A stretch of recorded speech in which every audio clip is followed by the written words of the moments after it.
Hi friends, it's Madeline again. Today we're going to be checking in on what to do and what not to do during a panic attack.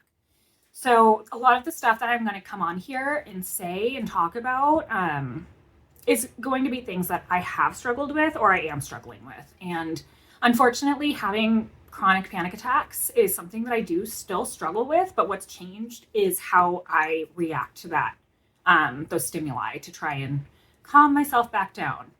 So I just wanted to touch on a few things that have worked for me. The first thing is they recommend slowing down your breathing, which does help. But I feel like when I bring attention to my breathing, I tend to get more stressed, and I don't know if that's the same for other people.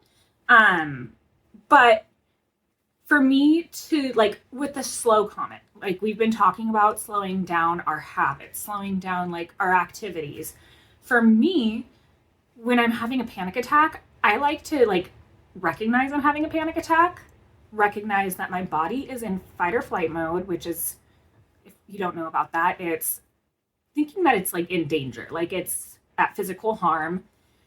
And that used to be a really great adaptive method for our ancestors, because if they didn't have that, then they would have died, right?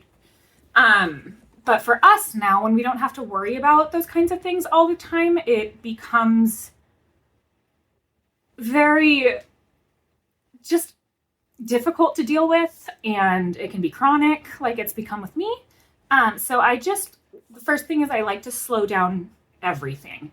I found it's along the lines of when you're slowing down your breathing, it's supposed to reset your heart rate. When I get stressed, I tend to run around and try to do all of these tasks, and then I mess up other tasks, and then I get more stressed, which is kind of what happened today. I had midterms.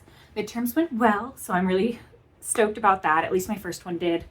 And then got some not negative feedback, but my brain was taking it as negative feedback, and it was probably because I was so hyped from midterms.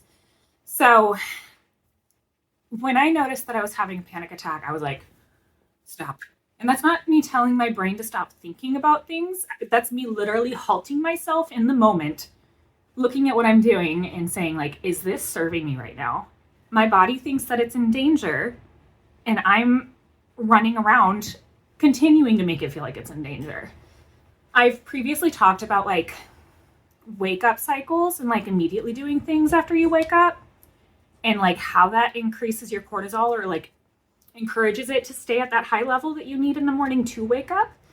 This is kind of the same. So if you're running around, getting your heart rate up, getting that adrenaline going, that's not going to make it easy for that cortisol and that adrenaline to come back to a normal level like it's supposed to. So that's my biggest thing. Slow down your body. Slow down your movements. Think very critically about not critically, mindfully about what you're doing. And I'm reaching slowly for this. That kind of stuff. The other one that I wanted to talk about was sensory, because when you're in fight or flight, you have a hard time touching reality, is what I would say. You are floating outside of your body and just trying to guide your body to a safe space. So for me, I like to it's kind of the 5-step rule. I don't know if you've heard it. 5 things that you can see, and you can make that as detailed as you want, 5 things that are a light shade of blue that I can see, 5 things that are round that I can see. It doesn't have to be that specific, but if that helps you ground yourself more, then totally do it.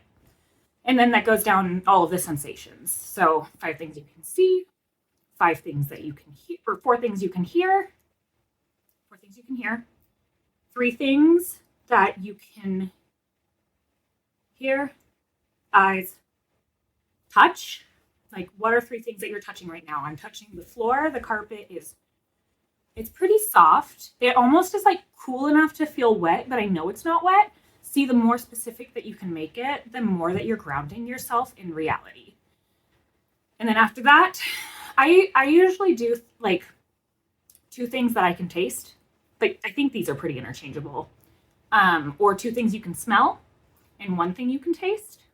So I can smell my perfume. If I have this LaCroix, I can smell kiwis and strawberry, but things like that. I also usually keep like a little tincture of it's called Chill Pill. It's probably just lavender and some other smells, but like that helps ground me. I like to smell alcohol swabs too, like from the doctor. That helps like pull me out of whatever I'm feeling. And then like a thing that I can taste. Usually peppermint gets me like to snap out of it really fast, but I know other people have had a lot of success with sour things.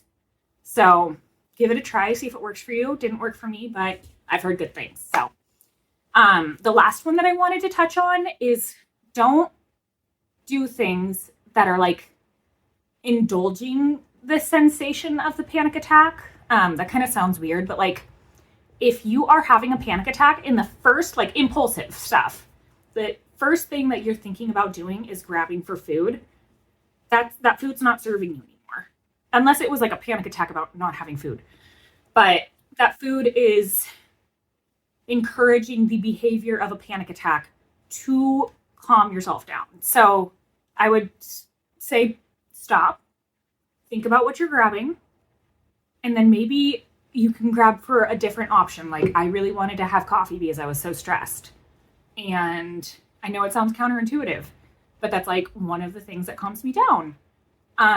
So I didn't want to have that piece of not joy, but I didn't want to have that to encourage further panic attacks in the future. Like a dependency, I guess.